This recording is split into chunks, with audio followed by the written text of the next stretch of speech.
Our syringe exchange is very anonymous, but we do keep track of a couple of demographics, and one is date of birth.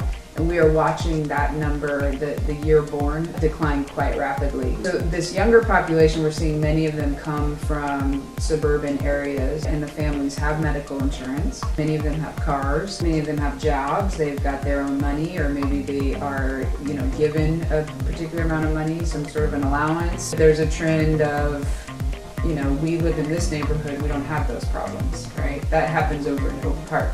That happens in Del Paso Heights. It doesn't happen in Rockland, Roseville, When they do realize there's a problem, it's very, we've got to get to that end point in harm reduction really fast. We got to get to abstinence. So then you got young people kind of running from that and running from the insurance they had and the sources they had for money. And that means going to heroin.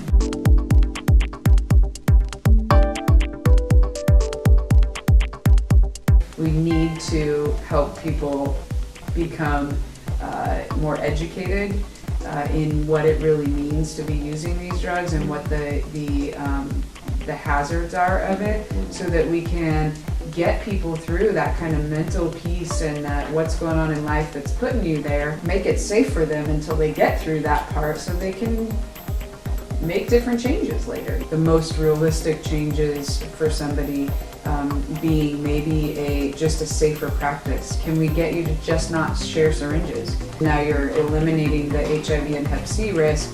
You may still have a risk for abscesses. And really getting somebody to the point where that becomes their practice, now you move them into this managed practice.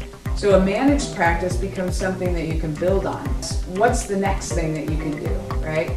Well, I guess I can incorporate using that alcohol wipe you talked about.